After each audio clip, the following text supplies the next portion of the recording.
Hello to you watching us in Cameroon and across the globe. This is the CRTV, the most trusted name in news and entertainment.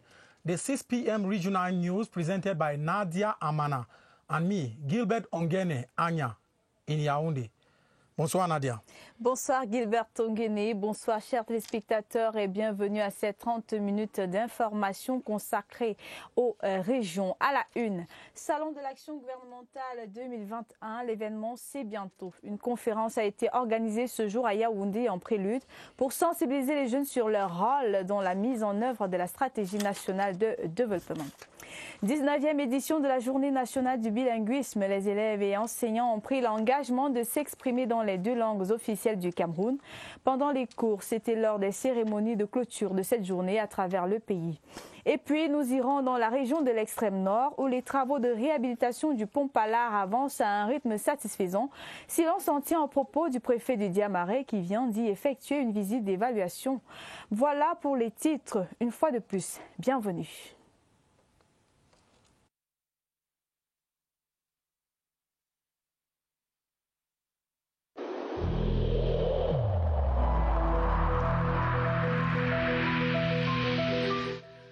Je vous exhorte de nouveau à porter vos masques, à vous laver régulièrement les mains et à faire appel à un médecin ou à tout autre personnel de santé au cas où des symptômes apparaissent. C'est le seul moyen de préserver les vies et de freiner la propagation du virus.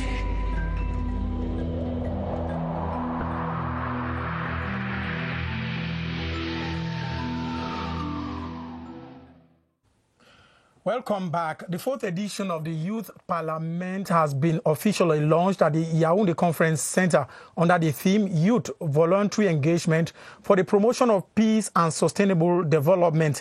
The Minister of Youth Affairs and Civic Education, Mununa Futso, who presided over the launching ceremony, urged the young parliamentarians to be humble and lean on or learn from their predecessors. The launch comes on the heels of the 55th edition of the National Youth Day billed for next February 11th, 2021. More in our subsequent newscast.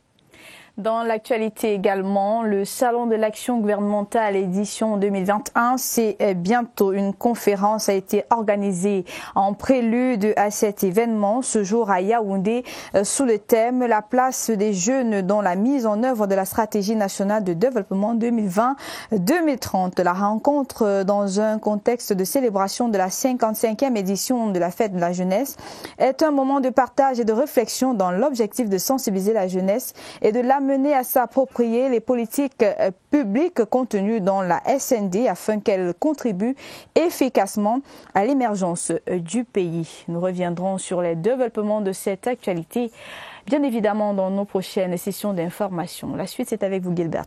Tout à fait, Nadia. The Minister of Agriculture and Rural Development has called on his collaborators to make use of French and English as official language of Cameroon in order to improve on the services rendered. The internal and external services of the ministry are supposed to prioritize both languages. Minister Gabriel Bairobe was speaking during the celebration of the 2021 edition of the National Bilingualism Day. Hannah Ekonde reports from CRTV Center. Of the 2021 edition of the National Bilingualism Day at the Ministry of Agriculture and Rural Development, MINADER, was a time to review a number of actions to promote the use of the 2 official languages within the central and external services of the ministry. We gathered here to review what we have made during the year in the implementation of bilingualism in order to make people have equal access in English or in French.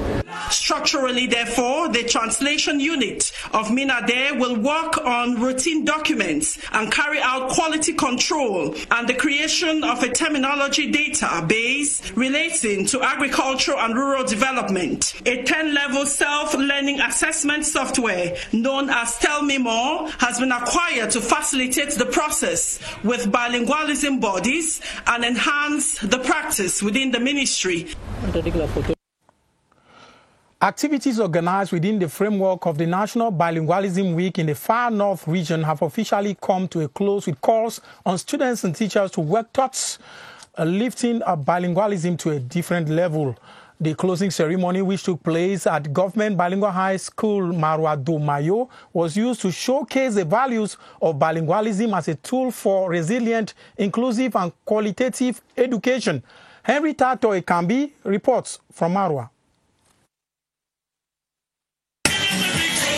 In songs, poems and sketches, students drawn from secondary and high schools in Marwa expressed their willingness and determination to uphold the values of bilingualism. The closing ceremony was used by the presiding officials to encourage students and teachers to make bilingualism a real tool for a resilient, inclusive and qualitative education. For the officials in charge of bilingualism in the Far North, activities showcased by the of progress in the promotion of the two official languages of Cameroon.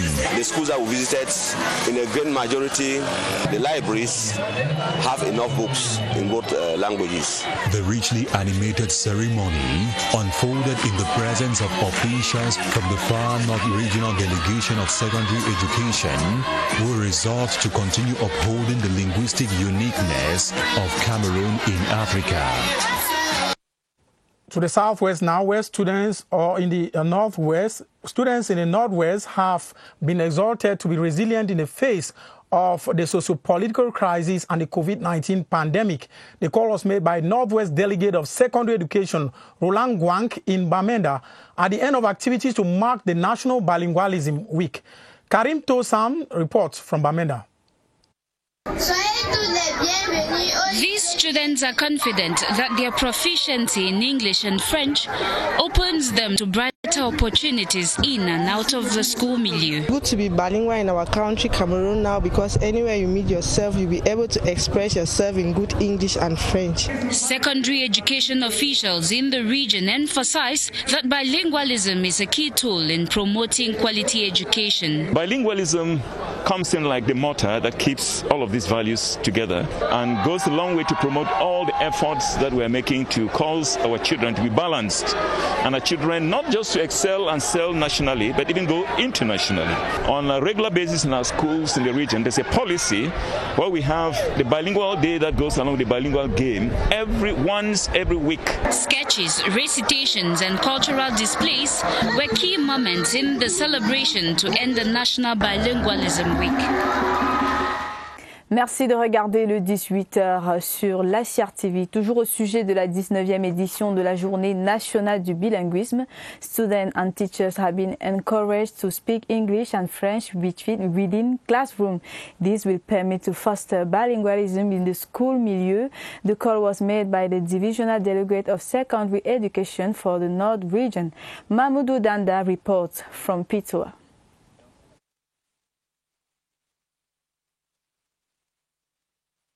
Dans la cour du lycée bilingue de Pitoa, sur scène, des élèves du lycée classique de cet arrondissement en symphonie avec leurs camarades des autres établissements scolaires de la ville. La clôture de la Semaine nationale du bilinguisme offre l'occasion à la communauté éducative de magnifier le vivre ensemble camerounais à travers les deux langues officielles. La Semaine nationale du bilinguisme dans le Nord, qui a connu d'intenses activités dans les établissements scolaires, s'achève sur une note de satisfaction, mais surtout un appel à l'endroit de la communauté éducative qui doit promouvoir l'usage du français et de l'anglais. Les activités ont bien été menées dans le strict respect des mesures barrières.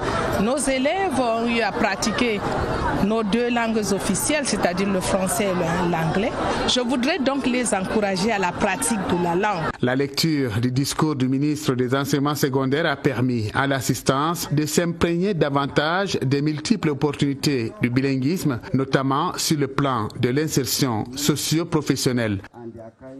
Dans la région de l'Adamawa, les élèves du primaire et du secondaire mobilisés à la place des fêtes ont renouvelé leur engagement à maîtriser les deux langues nationales pour une meilleure cohabitation. C'était au cours de la cérémonie de clôture de la Semaine nationale du bilinguisme à la place des fêtes de Ngaoundéré. Voyons tout cela dans ce reportage d'Ibrahim Mohamed Abbassi. Ces prestations artistiques magnifient le vivre ensemble et le multiculturalisme. Poèmes, chants et sketchs, maniés dans les 2 langues officielles par le tout petit, pour dire leur volonté et leur détermination d'œuvrer pour la tolérance, l'acceptation des différences et l'amour de la patrie. S'appuyant sur le thème de cette célébration, le secrétaire général du ministère de l'Éducation des bases a rappelé aux enseignants leur rôle. La maîtrise de nos 2 langues officielles est un atout substantiel qui viendrait donc permettre à nos populations d'accéder aux bénéfices sociaux et à la résilience tant attendue. Et pour encourager l'usage du français et de l'anglais, plusieurs élèves du primaire et du secondaire qui se sont distingués à travers des activités socio-culturelles organisées cette semaine ont reçu des prix d'excellence. Over in the Center region, the Banjo Council in the Upper Sanaga Division and the Campinas Council in Brazil will soon sign an agreement to enable them improve on the well-being of the population of the 2 council areas. This is the focus of the visit of the Brazilian ambassador to Cameroon, Her Excellency Viviane Los Sanmanti, to Banjo, which enabled her to get first-hand information about the economic potentials of the locality. Ebude Ekane has more from CRTV Center. Campinas in Brazil and Banjok in Cameroon have similarities in climatic conditions and soil types favorable for the cultivation of sugarcane. This, according to the mayor of the Banjok Council, Angel Yango Bigme, justifies the twinning project between both municipalities, which is beneficial to her council.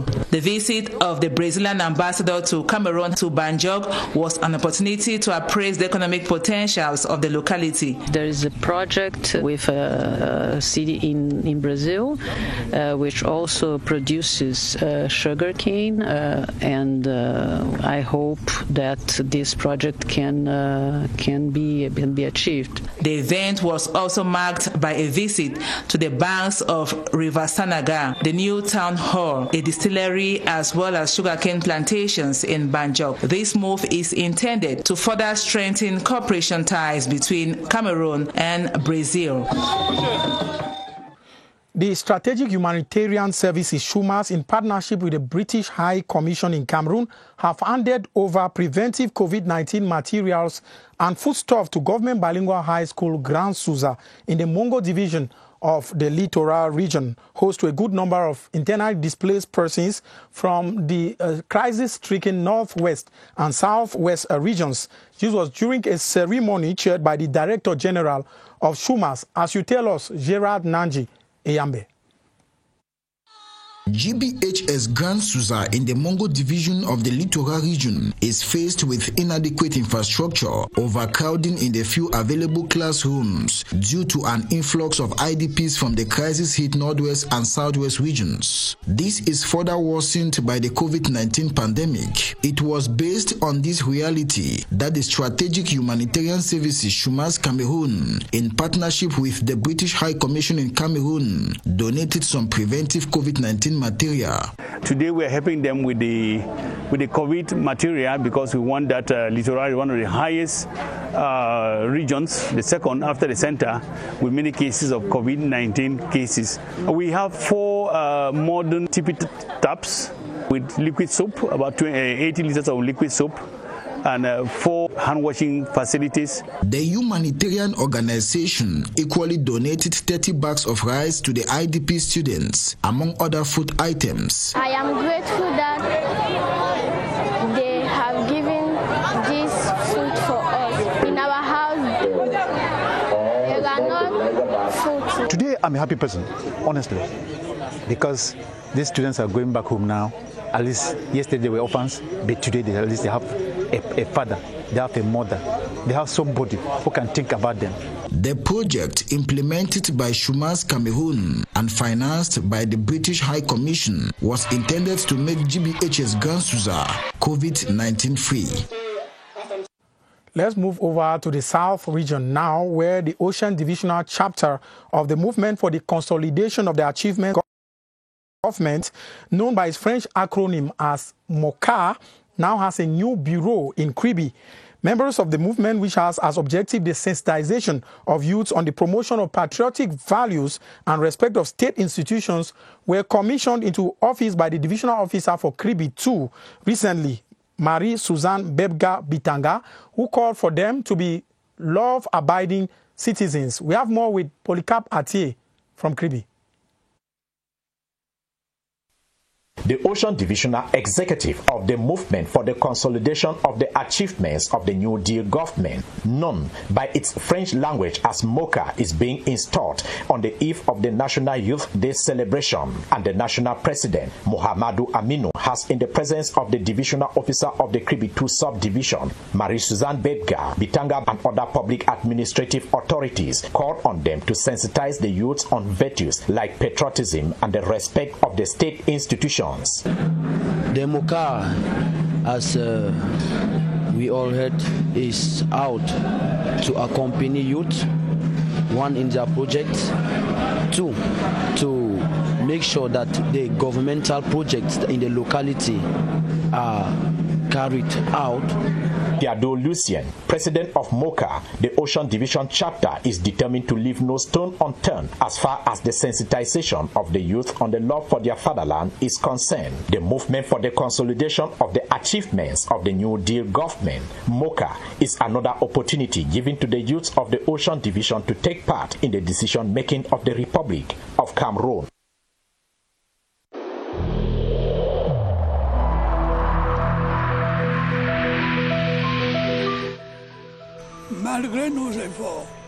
Despite our efforts, COVID-19 plunged many families into mourning and seriously hampered the functioning of our economy and society.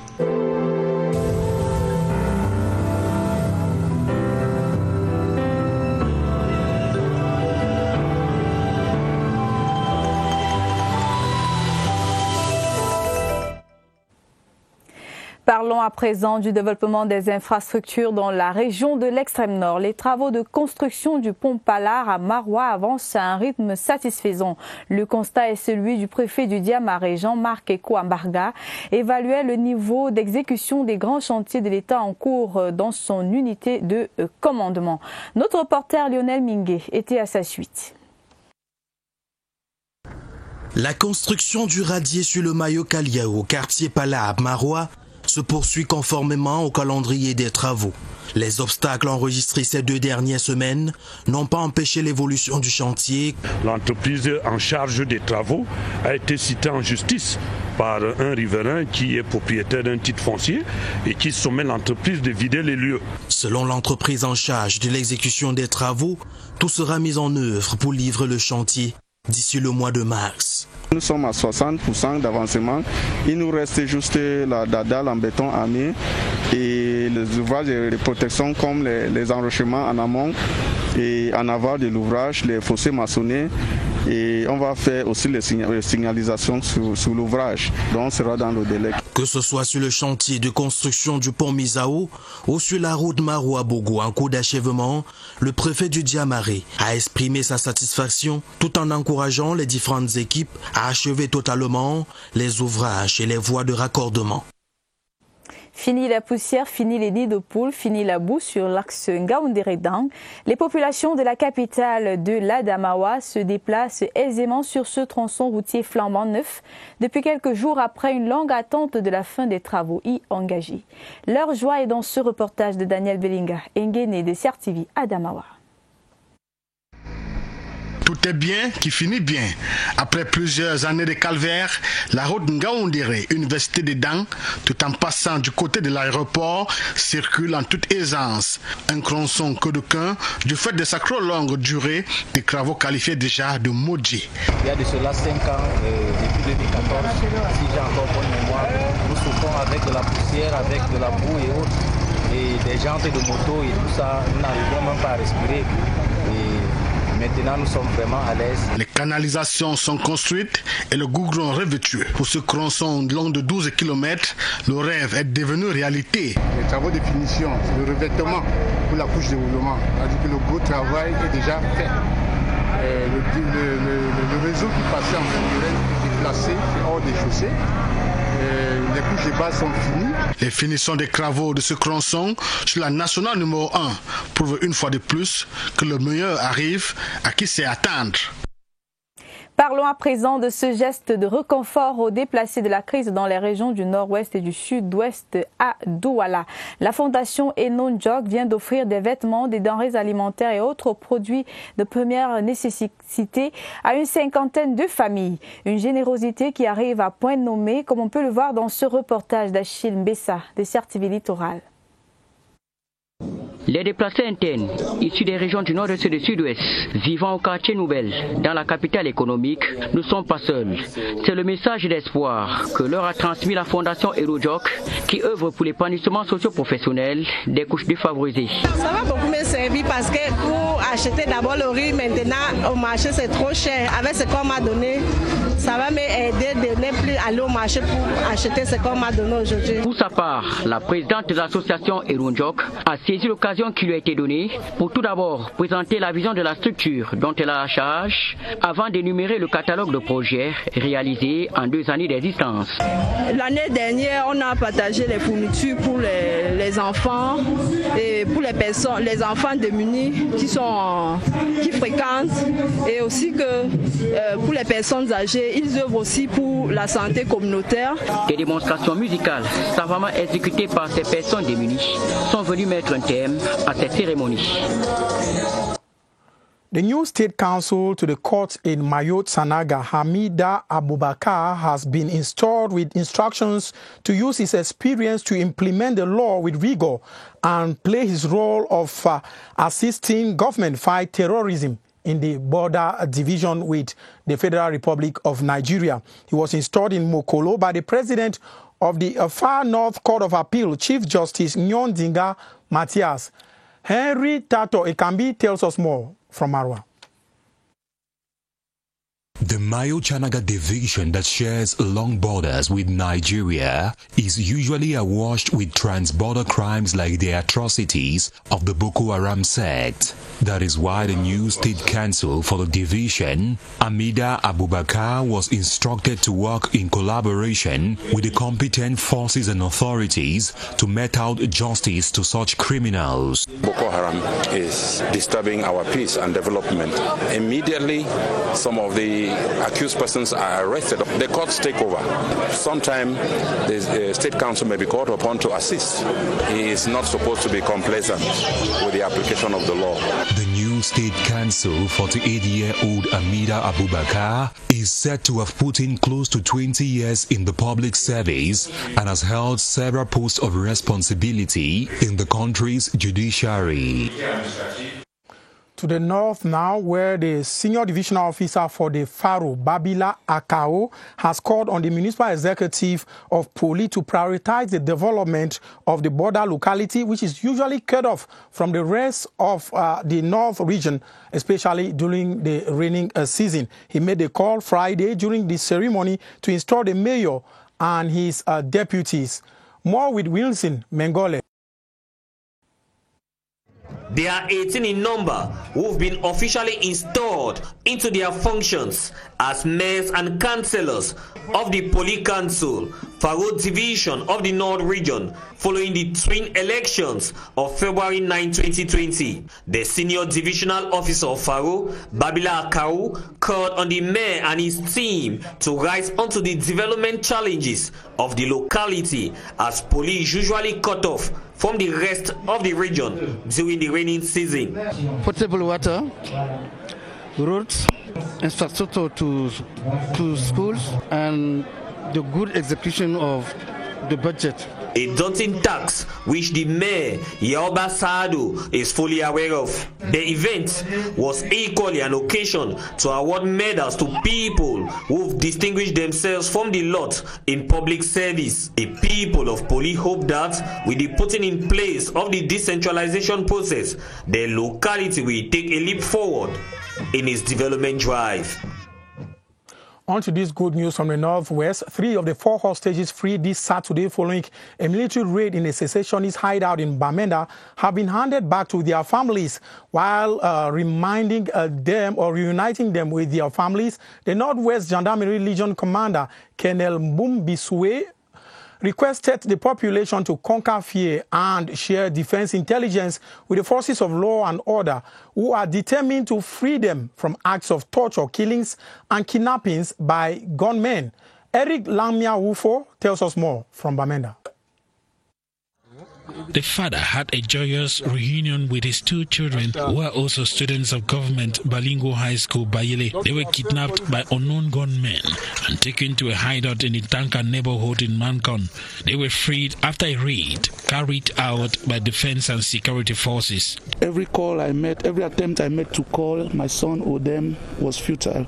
And I trust that it is God who used the military to deliver my children. In the Northwest region, armed men have been disrupting the school-going process, but education officials have saluted the courage and bravery of the students and parents. Defense and security forces have been requesting the population to lend their support in the effort to protect them against acts of torture and kidnapping. Let them be the whistleblowers for the militaries and the forces of law and order. If there's anything around that they should, as quick as possible, let us know, and then we are going to do the rest. One of the hostage freed is receiving treatment at the Bamenda Military Hospital after sustaining bullet wounds.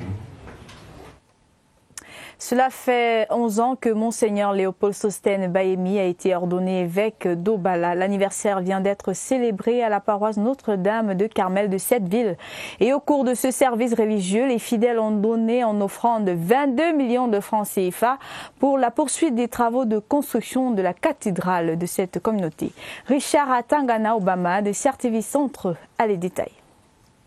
La construction d'une cathédrale à la dimension du diocèse d'Obala est le principal projet épiscopal de Monseigneur Léopold Sostène Bahemi. Le prélat a fait de la célébration du 11e anniversaire de son ordination un moment de mobilisation des fonds en vue du parachèvement des travaux de construction d'un temple de Dieu. C'est une manière pour moi de mettre au cœur de la construction du temple de Dieu ma propre personne, parce que l'évêque est aussi le symbole de l'unité du diocèse, ce qui se prolonge dans sa cathédrale. L'édifice pose déjà ses jalons. S'inspirant de la liturgie de la présentation de Jésus au temple, les fidèles d'Obala, comme Marie et Joseph, qui avaient offert des tourterelles et des colombes à Dieu, ont collecté 22 192 000 francs CFA pour la poursuite des travaux de construction de cette cathédrale. Le projet est sur les rails avec plus de 377 millions de francs CFA déjà collectés. Le rapport d'évaluation de cette enveloppe a été présenté aux fidèles au cours de cette célébration eucharistique. Et voici un hommage rendu à Paul Biya pour la place qu'il accorde à la femme au sein du Rassemblement démocratique du peuple camerounais, parti au pouvoir. Une reconnaissance de l'honorable Toukam, secrétaire au bureau de l'Assemblée nationale, au cours d'une messe d'action de grâce qu'elle a organisée en la paroisse Saint-Damien de Bafoussam 2e. Jean de Dieu Coigne pour le compte rendu. Par cette messe d'action de grâce, il est question pour l'honorable Angèle Toukam, épouse Sandio, secrétaire au bureau de l'Assemblée nationale, de dire merci à Dieu pour ses bienfaits dans sa vie. Grâce à sa lumière, grâce à son intercession auprès de son divin Fils, Jésus-Christ, amour de Dieu, lumière du monde, j'ai contemplé une lumière spéciale dans ma vie au soir du 9 février 2020. Arrivé à l'Assemblée, vos prières, vos supplications ont permis qu'une fille de la LIFI entre pour la première fois dans l'histoire au bureau de l'Assemblée nationale. Au cours de la messe d'action de grâce qui s'est déroulée en présence du gouverneur de la région de l'Ouest, Awafonko Augustine, et de plusieurs autres invités, l'honorable Angèle Toukam a rendu un hommage au chef de l'État, son Excellence Paul Biya, pour la place de choix qu'il accorde aux femmes au cours des investitures lors des différents scrutins. Elle a également pris l'engagement d'être au service des populations sans discrimination. That's how we saw it on the 6 p.m. bilingual news on CRTV. This first day of the week, Don't miss out on the 7:30 news with Gladys Tata and the 20h30 with Adele Mbala tonight. Nadia, Amana and myself will be with you again tomorrow. Nadia. À demain, Gilbert Tonguéné. Merci, madame, messieurs, d'avoir regardé ces 30 minutes d'information consacrées à l'actualité régionale. Restez sur la CRTV. Nos programmes se poursuivent.